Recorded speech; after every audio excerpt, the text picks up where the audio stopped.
Hey,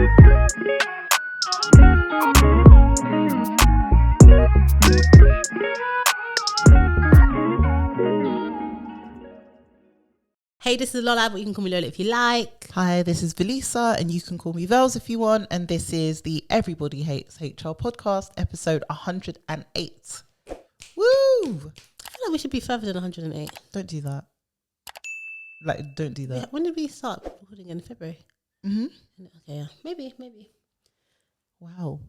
I don't know why this is, but we'll be at 110 soon, and that made me feel more like we're into the new year. We're going. How are you?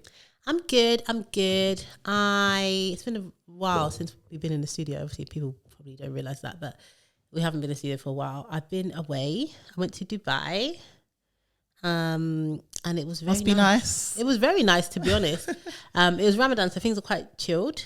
But I just needed a break. Like, I think I spoke, was it at the end of last year or this year? But I said I was overworking and I wanted to make sure I took a break. I'm now part-time working 4 days a week. Mm-hmm. I'm aiming to get down to 3 days a week. I am going to be studying as well, so that will take some of that time. But I just feel amazing. It's just been such a weird start to the year.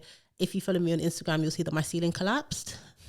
Yes. It's a very long story, but go on Instagram, you'll see my ceiling collapsed. So I'm kind of living in a building site at the moment. And we had spoken how Velisa was having some work done in a recent episode, and then my ceiling collapsed, and now the builders are back with me. We're just passing them back and forth, basically. And for real. But I just feel very good at the moment. Like I feel fresh off holiday. My workload is better. I'm officially down 1 stone. Woo! Since the beginning of the year. So like, it's nice when we're like editing the episodes, like watching myself over the last year has been really hard, because obviously like I feel like it hasn't necessarily looked like me, and obviously every weight is fine, but I've just been heavier than I like to be. And so just been like in a nice routine, just feeling like my life has a lot more balance. My work-life balance is better, practicing what we preach, all of that kind of stuff. And yeah, I'm just getting skinny every day. I love that for you, to be honest. You know, I'm hoping that I will also. You're insane. We can't even have this conversation. We were having this conversation off camera. I need to reduce, but it's fine. I will reduce. We've been saying the same thing for like a year, but look at me coming into it. And I told Lisa, like, the biggest compliment that I could get is that someone eventually, I want people to start asking me if I'm on Ozempic. Ozempic and BBL allegations. Yeah. Oh my God. If I ever get the BBL allegations, I'll actually feel so happy about them. I think it's very unlikely to happen, but you never know. Huh? You never know. Listen, I was saying, this is very unrelated, but I was saying to Velisa that I told somebody at one of my clients that I was like losing weight, and it was like just a lot of work and trying not to eat rubbish. And I've given up sweets and treats and cakes and biscuits and stuff like that for Lent. And then they said to me, they looked me dead in the eye and said, "Why don't you just go on Ozempic?" And there's nothing, listen, if you're on Ozempic, you're on Ozempic, there's nothing wrong with it. But I was just like, as if that's something that we're saying now. Like, it's just like, no, I know what you're trying to do, but just go on Ozempic. That's what the people are doing. Ozempic and Monjaro. If that's what they're doing, that's fine. But it's mad. You know how mad that I say that to somebody. That's the times we're in. Anyway, but yeah, that's how I'm feeling. What about you?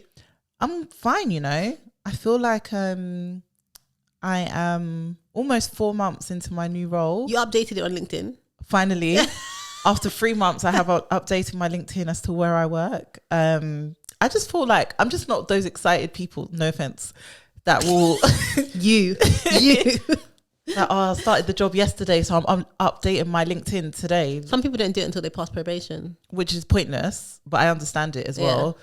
Well, I kind of get it's pointless from an employment law perspective, but it does have some sort of basis in terms of like, at least know you guys want me around. Yeah, for now. So I'm not gonna have to update and then update it again. Yeah, that's true.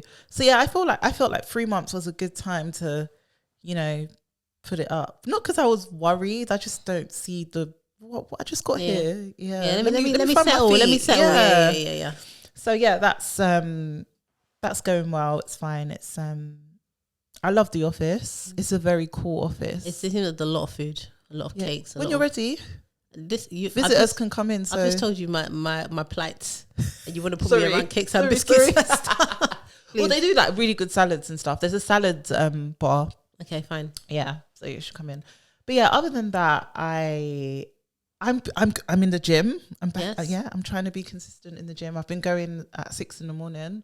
That's insane to me, but I wish I was one of those people. Do you know what it is? Yeah, I just like getting it out the way. I cannot bear the thought of going to work and then thinking I have to go to the gym. I like to get out of the way as well, but 6 a.m. I can't do. Yeah, I even want to push it to like 5:45. I hate those people that wake up before 6 a.m. I'm going to 5 a.m. Shut up. Yeah, man. like 5:45 because it's just a bit. I don't think waking up before 6 is. I just think unless you could, I could only wake up before 6, which I had to do one day this week when I was going to Sheffield. But I think waking up before 6 is just crazy. Do you know, it's not that bad. I can only do it with a purpose. Like I need to be somewhere. Like waking up before 6 on a regular day just to drink coffee and watch the sunrise is insane. Oh my gosh. So that's the other thing that I do. I love to wake up before everybody in my house. So like this morning, I got up really early to just sit down, have a cup of tea, watch Temptation Island on Netflix before like anybody, literally because maybe like an hour and a half later, I heard, "Mommy!" So I need that before that happens. Listen, it doesn't take much to wake up before everyone in my house. I mean, it's really just, I'm just trying to manage Chin Chin. And you know what it is? Because after my ceiling collapsed, Chin Chin has been sleeping in the room with me.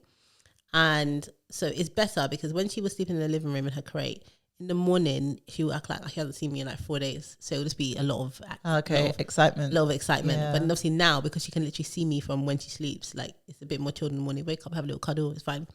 But like now what happens is in the morning when she was in a different room I could move around in my room freely, but now as soon as she knows I'm awake, so I'm like a hostage. I'm like laying in bed, and if I want to move, I have to move gently. I'm peering under the covers to see if she's awake, and she's staring. And as soon as she sees that I'm awake, then she's crying and she's barking and she wants to get out of her crate. Yeah. So I have to pretend that I'm asleep. Oh I feel like if I wanted to do all that, I would have had a baby. Oh my It's insane. gosh. Yeah. So yeah, but yeah, I'm cool. I'm good. I'm waiting to leave the country like you. Where are you going? My first place is Marrakesh. Mm-hmm. Yeah. Where are you going to? Don't tell you. Anyway, everyone on the podcast at least told me nothing. Don't invite me. I'm going. It's for my 1 year wedding anniversary. Oh, cute. Yeah. So that will be my first. Wait. Which kind of wedding anniversary? Oh, white wedding.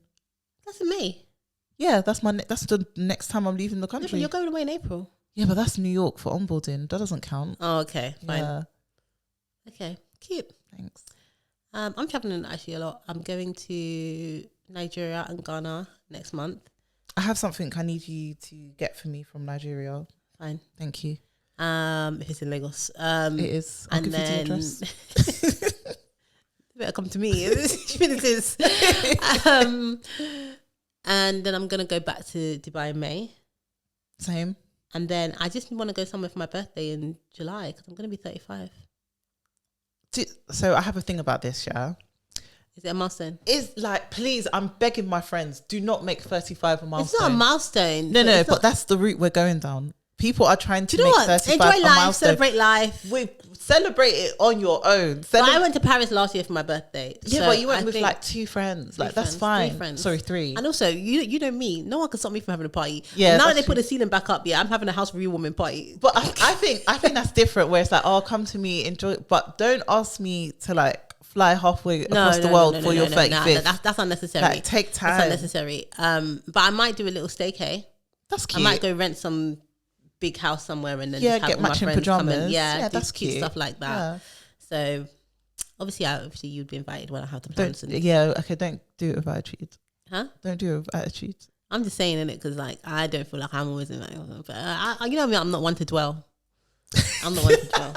We have to talk about HR. And I'm just saying in it, like people don't. Do you know what I like about our consistent listeners? They already know the deal. I don't even have to say it. They know. They already know what's going on. We've got quite a few new listeners though. Have we?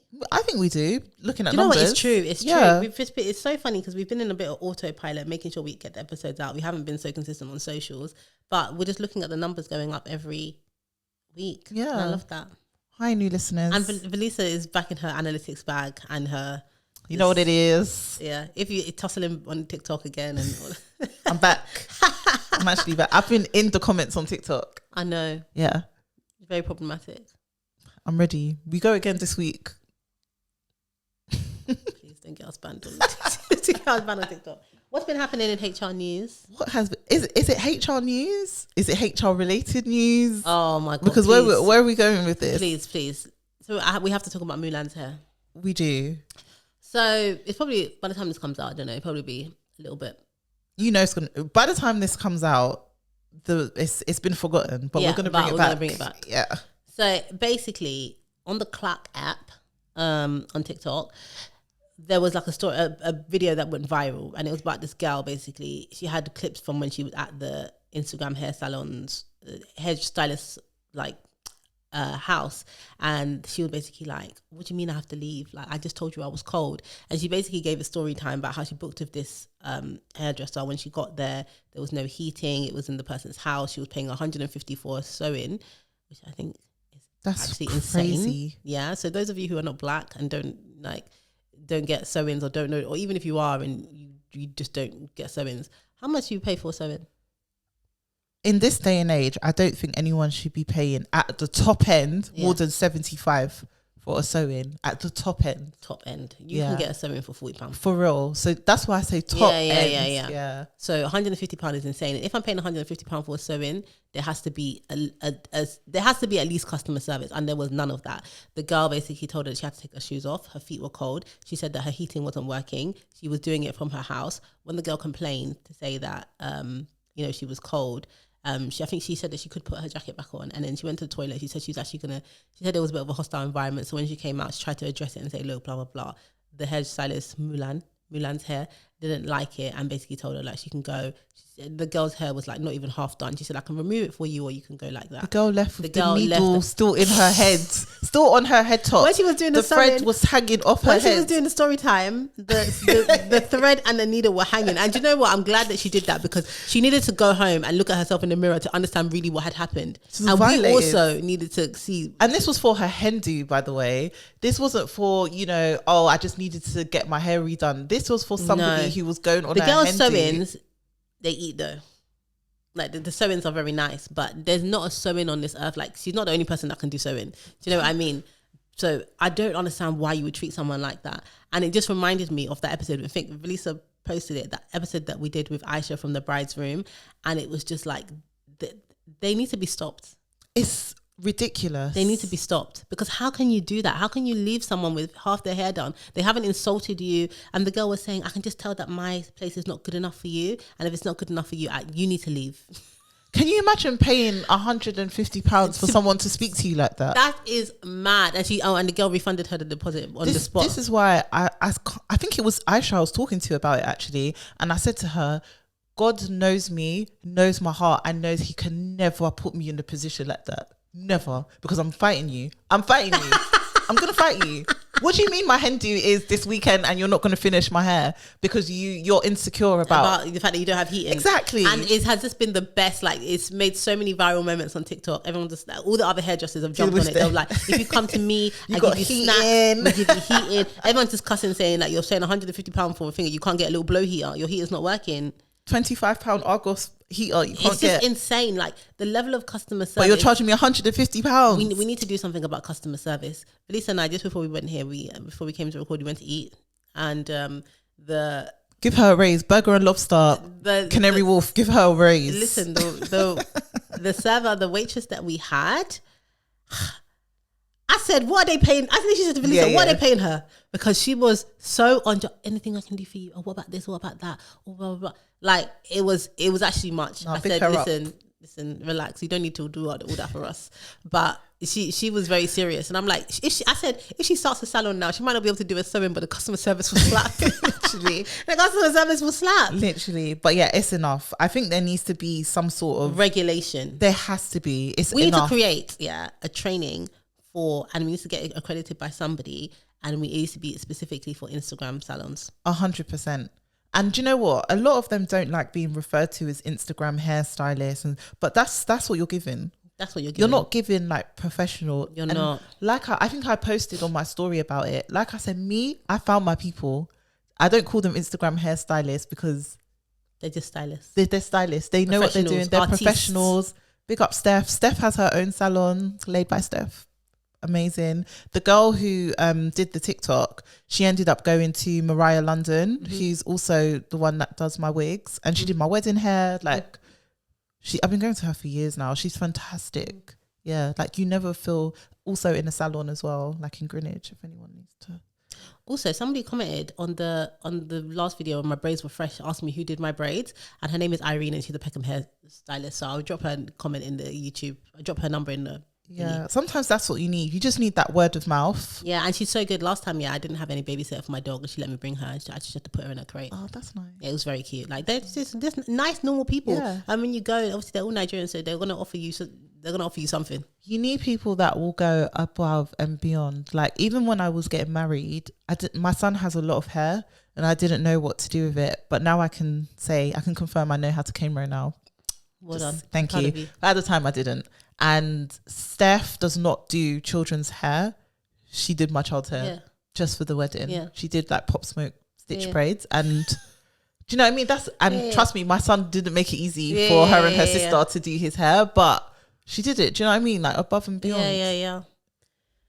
But it's just diabolical. And the worst part about it, and again, brings back to that episode we did with Aisha. Apparently now on the back of it, she's booked and busy.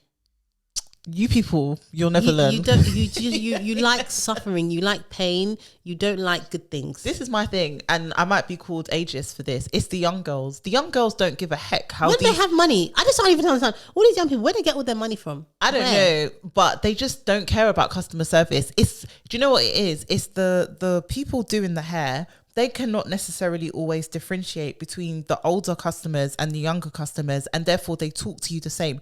Don't call me babe. Yeah. Where do I know you from? Where do I know you from? Babe. Don't hug me. Don't kiss me. Don't babe me. Like, no. You're sending me a professional message. Doesn't need a kiss. Thank you. Literally, just be normal. I'm not your babe. I don't know you. Like, just be normal. And I think... Or hire someone to do that if you can't do it exactly. yourself. There's just a lack of professionalism that people in those positions don't always understand that they need to be for a certain age group. Like, I'm in my 30s. I'm still young, like I still want to look good. Yeah. So I'm going to go to you people that know how to make people look like baddies. Innovation. The innovative stylist. But you need to talk to me with respect. You do. And not even from an auntie or... as a person. Just as a person, as someone running a business, as someone who's supposed to be paying HMRC, you need to talk to me like you're someone who pays HMRC. Looking up her accounts and site.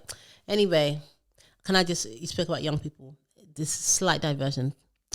I went to Eden. I think I spoke to you about it. I went to Eden Lounge. Don't ask me why I was there. I went there. I've been to Eden and the time was had. I will never go back. I had the time. I had a phenomenal time. Yeah. It was excellent. Like the vibes were amazing. Like the food. I mean, the music was good. People were dancing. Like I like vibes. Like, I don't like going places where people are standing up and looking in each other's faces. But honestly, the young girls, we need to talk to them. Yeah. So all you 20-somethings, gather around. What the are you wearing? What are you wearing? They were wearing these like stripper box, you know them dresses that you see on TikTok. You don't know people really wear in real life. Them stripper box dresses where they're like mesh and they come like tights and they look like they're for a 4-year-old, and you stretch them out with their asses hanging out at the bottom. I said, God, I felt like I felt so old. I wanted to call them. Lola. I wanted to call them and say, you don't need to do all this, please. Men will like you. I was losing my mind. Or you know, like when you wear like a corset top or like a bandeau top. In my mind, the bandeau stops here or just above your bust. Apparently, it now stops above just above the nipple. When I was saying that on previous episodes, what did you say? You started telling me, oh, I haven't been outside. I realised that I haven't been outside, and so the whole top of your breast is outside. And I said, wow, I'm Asian. But it's not even I'm Asian because we never did that. Like, remember, we were business casual in the club. Yeah, we was in business casual in the club. So it was never, and even then. We was in our peplum. A young peplum. Do you know what I mean? It's modest. Yeah, we didn't know. We were the real modest babes. Our parents were, might wear a little skirt or whatever, but I just couldn't believe it. Like, and I just thought, you know what it is? It's as you age that you realize your shoulder is sexy. A little bit of your thigh is sexy. Your back can be sexy. We don't literally need to see the bottom of your actual bum cheek for us to know that there's some sex appeal there. Funny you say that, and I don't even know if this counts as HR related news, but PLT's rebrand, because clearly they're trying to do your agenda, because the way that they have rebranded, I don't know if their target audience. I don't know anymore. I thought, when I saw the website, I thought this is for the Molly Mays. Yeah. Because it kind of mirrors her clothing brand maybe now. But they've really rebranded to the modest, you know, way of dressing. But I think you've mentioned it on the pod that the economy represents, like, women's clothing represents the economy. And right now we're in a space where, like, we ain't enjoying ourselves. So we're covering up. All of it doesn't even make sense when I looked at it. And obviously, all the clothes are still plastic. So all the things that you should have rebranded, trying to become more, they're never going to be sustainable, let's be honest. But it's just rubbish. Like, I was looking at it thinking, who are these clothes for? Because obviously the young girls, they're wearing stripper box dresses that they bought on TikTok Shop. And honestly, there was so much trauma. And also the other thing about Eden, shout out to anyone who goes to Eden. I had a really good time. Everyone is dressed like they're going to a different place. Some of them look like they're going to the club. Some of them look like they're just going to have, a little casual dinner with friends. There was a girl wearing a full gown. I was so confused. Maybe it was her birthday. I was so confused the whole time I was there. It was her birthday. It looked like it was a white dress though. It looked like it was her hen. Period. But I was just confused the whole time. I had a great time. I really did. But Jesus, what are the girls wearing? I was just shocked, honestly. And also, I mean, we will get back to HR. The other thing is, like, when I look at men let's get back to HR, because if I start talking now, I can't. They say when I see men, like, the pop bottles men, and it's like, there was a guy, it was his birthday, and it's like, he was like him, maybe 2 friends, and like 10 girls on his table, and I just thought, this is what you want to spend your birthday doing? Paying for girls to drink your drink. Yeah. Like, people, like, and I know he was my age, because anyway, that's sad. I just thought, this is irresponsible. I feel like, am I getting old? I just felt like this is irresponsible. It's a mixture of old and, like, I can't believe people are still outside doing that stuff. Yeah, and then even just like the older guys that were there looking at the younger girls in their strip. That's that lounge culture, because even LA Lounge is making a comeback. So I think it's just that lounge. Listen, I'm chatting rubbish here. If you see me again at Eden, just mind your business. I'm not saying that I won't go back there because I had a great time. Even LA Lounge, you can see me there. I can't go back to Eden. I can't go back. Why? Eden finished me. That's your own choices. I don't believe, anyway, I don't want to rubbish the place, but that alcohol is questionable. Also, they do the people that work there, the servers, they're amazing. They get though. into it. Yeah, they get into it. They dance and everything. Yeah. But, like, listen, if someone's buying one bottle, we don't need a sparkler. Oh, for real. It's just small Casamigos. There's a big hoo-ha. Yeah. It reminded me of Dubai, though. You know when you go out it's because it's all show. Like, if you're for me, if you're buying one bottle and they put a sparkler on, that's embarrassing. Yeah, don't do that. We don't need to be doing all that. Yeah, no. It's okay. Anyway, a case. Well, actually, I have one more piece of actual HR news. Okay. So part of Labour's manifesto that they had was that they were going to introduce the right to switch off, which was like mirroring what France. The French did, which they introduced in 2017 over there. And they're scrapping it. They're saying that, we need to make the economy great again. And in MAGA. Mia. In order to do that, we can't put any boundaries in place. So forget your personal time now. But that right to switch off, gone. So wait, a boundary to the economy being great is people having free time? Yeah. They're saying they want us working around the clock to bring this economy back, basically. And I'm so disappointed in the Labour government right now. So disappointed. I mean, I don't know what I expected anyway, but I expected more. I'm disappointed. More. And maybe that was my own naivety. Yeah. But that's such a we said we actually do an episode on a little, because it must have been about almost a year ago now that we did the episode. Yeah. It's coming up to a year that we did the episode on like what Labour's manifesto says and what the policies are. So, they said that they wanted to bring most of it or get clarity on most of it in the first 90 days, which obviously has passed a long time ago. So we should really be in a place where we can say, okay, what have they done against these promises that they made as it pertains to employment law? So we'll do that maybe next month, and see, because it's not looking good. It's not looking good. Like that right to switch off. Like we've spoken about in a previous episode, Europeans, us in the UK, we're okay at switching off. Like, we're not too bad, but having that in place would have been, I think, good for some people to actually have it in writing. So they're wicked for scrapping it. Yeah, there's a lot of stuff going around like that. It's just like all the U-turns and all that stuff. It's just rubbish. Damn. So I have a case. and it's with Jaguar Land Rover versus a former engineer employee called Sharma. So basically there was a meeting and Sharma was called the wrong name. So there was also another employee there who was nicknamed Bov, and the manager called Sharma Bov instead of. I mean, that's pretty, yeah. Yeah. The problem was that Sharma has a British accent, and I don't have pictures. I haven't seen pictures, but allegedly looks nothing like Bov. Which I would believe. Yeah. Bov has a strong Indian accent, which is noted in the case, and looks nothing like Sharma. So Sharma won the case, and it was based on the fact. Lola, it's not funny. It's so silly. Like, why are we always here? Sorry, go on. So Sharma won the case on the fact that the manager could not, or the respondent, I should say, could not provide an answer that wasn't related to race discrimination to say why she called Sharma the wrong name. And based on that, he won the case. Yeah. What could the reason have been? Like, maybe they started on the same day? Something like that. But just none of the reasons were there and just didn't exist. So yeah. And also the judge said that if these were white employees, the likelihood of this happening would have been a lot less, which is why they believe that it's linked to race and discrimination. I don't want to play devil's advocate, but sometimes it does happen, but it actually only happens with, like, let's say there's two blonde girls in the office, Holly and Molly, or not names that rhyme, but Holly and Sarah. Yeah. You can get them mixed up, but usually it's because they look alike.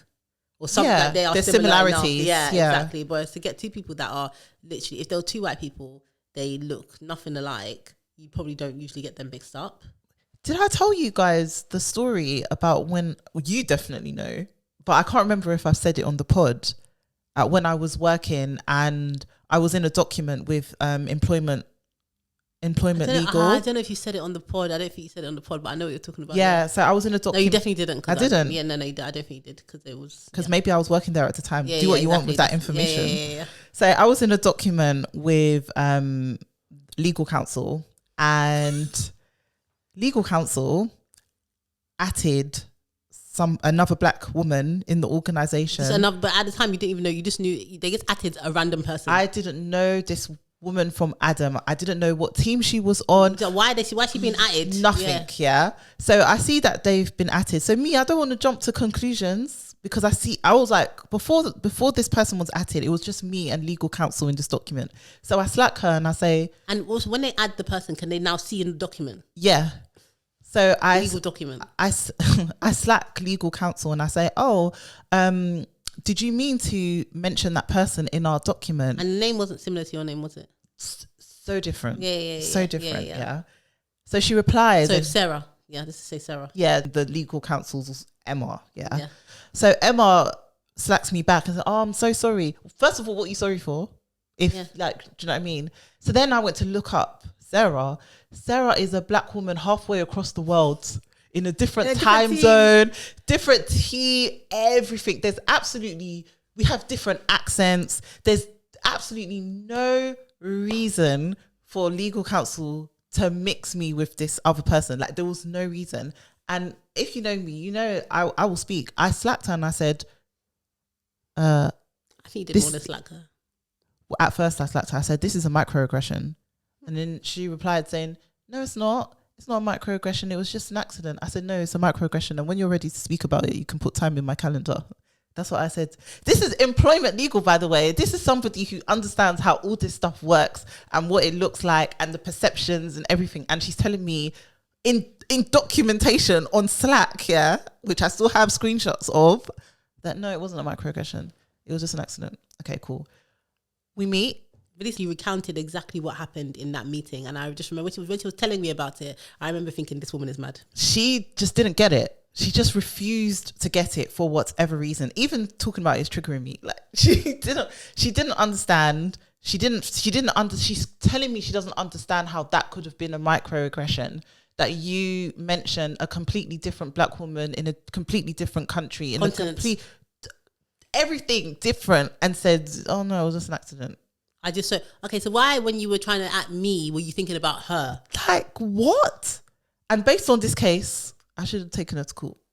Yeah, but not every day litigious. I know, but I should have. That's employment law, so maybe that day it should have been about being litigious, because how could she? But yeah, that's my parallel example to that case. And the thing is, whenever we post this kind of stuff on TikTok, we get all these people saying, "Oh, I should have taken my employer to court then because that happens to me every day." Take them then. Yeah, for real, take them. Take them. Obviously, if you because we will never do it. Most people will never do it. Yeah. But I mean, good on that engineer that decided to do. And it's probably just the final story. And I was just gonna say, yeah. Probably it was probably like last. Like I'm so sick of this happening all the time. Like we have different accents, and we don't look alike, and you're still doing it. And they probably weren't the only ones. I remember when I was working at a pharmaceutical company, and at the time I was one of my best friends was working there at the same time as me, because I brought her in, because that's what you do when you're in HR. Yeah. And the financial controller walked past me and started calling my best friend's name. So I'm not, obviously she works there, so I'm not thinking anything of it. Then he kept calling, and I looked and I was like, this man, this fool, he's talking to me. I was like, he's talking to me. And then he came over, and I was like, Peter, my name is Velisa. My one of my best friends, her name is Maury, Velisa, Velisa, Maury. Like, I was just like, how did you do that? And me, you've seen Maury. Yeah. We do not look alike. We don't look alike in the slightest. We're different skin. We're black, but we're different skin complexions. We don't have the same hair. We don't do our makeup the same. We're different sizes. Like everything is different. Like, I know he's about to say that you're dark skin. I am dark skin. We're not gonna have that conversation. I'm just saying. I've actually got two similar vein, but two opposing like stories. So when I was a junior at Deloitte, I had this director. He was so cool. Like, he was just one of those guys that's so chill. He didn't really care about anything. I was on a client, and my friend Emily, white woman, was on a client, and we were both must have been 22 or whatever at the time. And he just started sending her things from my clients, and she just forwarded this on, and she'll be like, "Oh, he sent this to me," and I was like, "Why?" We were so confused. And then I don't know why he just kept sending her stuff. So then it came to catch up on that particular client. Let's just say it was, I don't know, Shell. So he's like, "Oh, Emily, let's go catch up on Shell." And she was like, "I would, but that's Lola's client." And he was like, "Oh, you just look so much alike." So I got you confused. But obviously he just thought one of these babies. Like he just knew one of these kids. Yeah. So for him, like and actually it turned out he had a black wife, but for him the factor was just like, is this one of these kids? Like, we were all interchangeable to him. He just knew it was one of us. The young ones, yeah. So for him, it wasn't like colour or anything. It's just like, you guys are you're all the same to me. That I could do with. I know, it was just really funny. And then also, when I was at Deloitte, there was one of my friends, he joined a year after me. Her name was Shona. And everyone knew me as Lola, obviously. But Shona Lola is a bit similar. But again, Shona, we look completely different. She's much darker than I am. We have completely different faces. I think she's probably slimmer than I was at the time, and now as well.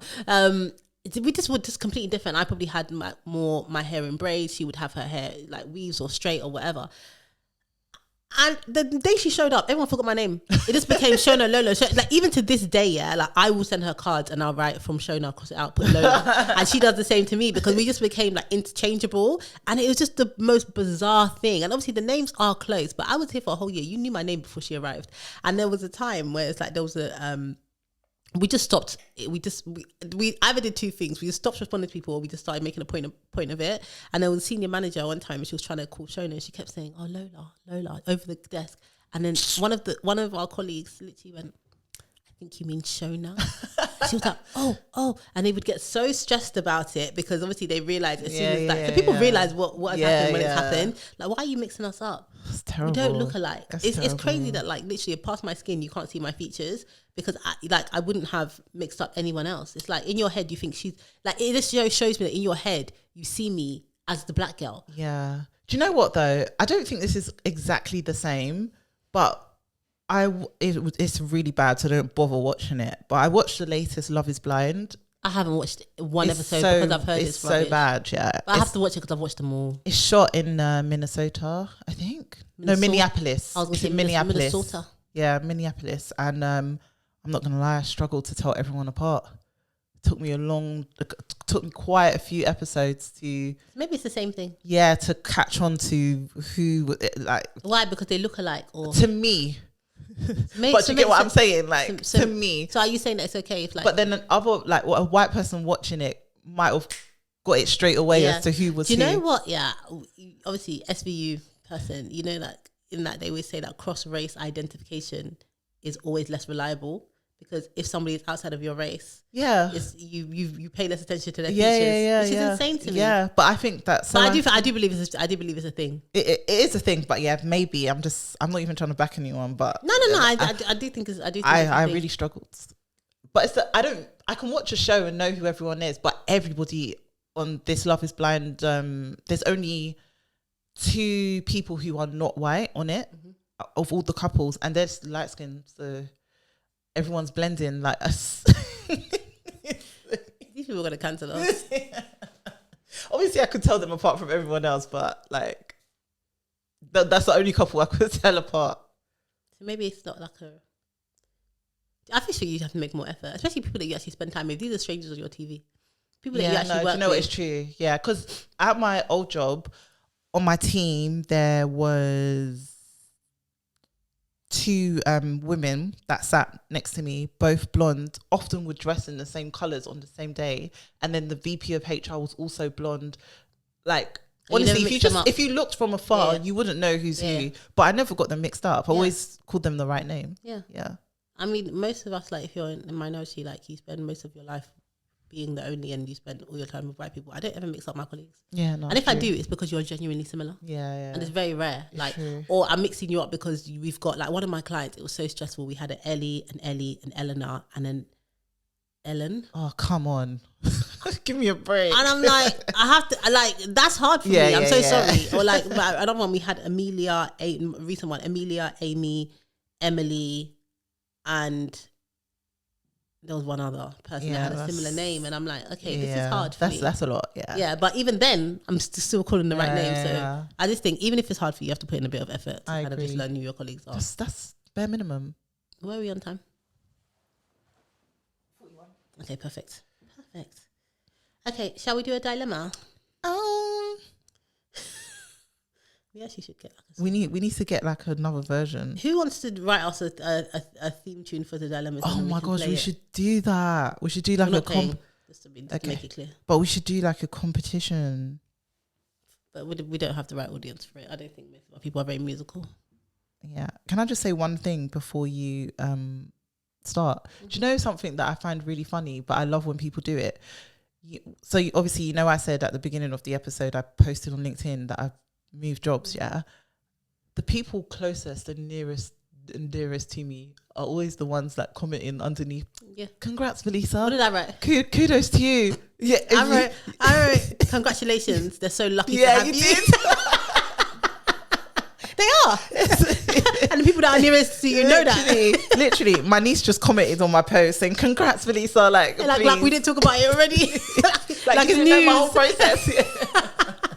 Like it's news to you. Yeah, you have to. Kudos to you. I have to support kudos.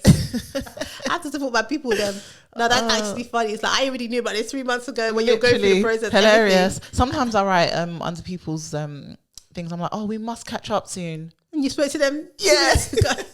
Sometimes I talk to my friends, I'm commenting on your post now. It's hilarious. Yeah, it's all for the optics. It's like when your friend, if you ever know anyone that gets like a paid partnership on true. You've got to comment and share. Oh my God, I'm going to buy this. 100%. Oh God, I never thought about this before, but I'm going to buy it now. Take notes. Yeah. If you see stuff coming out with us, any paid partnerships, just be commenting like sensible things. Don't be saying, go get the bag, please. Whenever any of my friends have, like anybody, or even any influencer that I like, or any one that I follow that I want to support, always I'm putting a nice engaged comment under there. Oh my God, I never knew about this. Thank you so much for sharing. Gonna buy it, and if I can buy it, I will buy it. Yeah, always. Supportive queens forever. So, okay. Hi, ladies. I hope you're doing well. I've just discovered your pod and it couldn't have come at a better time. I have watched so much of your episodes throughout the past week and I'm loving them. You guys are doing a great job. Thank you. Okay, straight to my dilemma. So I'm a 23-year-old girl, black if that's of any relevance. I've always done quite well in school, but when I started uni in 2020, I came across an obstacle with one of my modules, which meant I couldn't continue. Since then, I've enrolled back into uni again, currently studying business economics. My dad works for a company, she said which one, doesn't matter, but he showed me some apprenticeship options that he thought I'd be interested in. I did apply for the human resource apprenticeship and I've made it to the final stage of 3 stages. The only problem is I'm going to uni at the start of I'm going to uni when this apprenticeship program begins. I'll be finishing uni in December 2026. Should I go with the human resource apprenticeship level 5 or should I finish uni? Must I mention I don't overly enjoy university or I don't overly dislike my course, but a HR apprenticeship does sound like something I'd enjoy. What do you think I should do? And what would you do if you were in my position with the current knowledge you have regarding HR? Do you think I would gain a very good career working in HR? Thank you so much for your advice. It's hard. It's a tough one because it sounds like it's not actually what she wants to do. What, the apprenticeship or the university? The HR stuff. I mean, she did say it sounds like she'd be interested in it. Yeah, but hold on, because I've got it up. It says it does sound. She said, "I must mention I don't overly enjoy or dislike my course, but a HR apprenticeship does sound like something I'd enjoy." Yeah. No, she doesn't enjoy uni, but she enjoys the HR. Okay. So it sounds like something. Okay. I mean, on a previous episode, because I know she mentions her dad works at TFL and all of that. I mean, she didn't say it. She said that, and I didn't say it, but you can say it. Oh, sorry. It's fine. Context. Yeah. And we did just recently say, like, don't always get your parents involved and stuff. But I mean, if it sounds, it's a tough one when you're that young as well. The first thing I would say actually is one of the obstacles about university is like that people worry about is what their parents will say. But your dad seems to be on board. Yeah, exactly. He's saying like, maybe do the apprenticeship. Your dad knows something. I don't know. We don't know. And or maybe he doesn't TFL know. are really good for apprenticeships. So I wonder if there is an opportunity to defer the apprenticeship. Like if you get on it, number one, I would tell her to just go through to just finish the process. Because respectfully, 100%. there's no point in trying to make a decision where you don't have the offer in front of you. So just finish the process and so you can actually understand where you're at, because, hopefully you get it. But if you don't, then it resolves that problem for you anyway. But finish the process first and then see where you're at.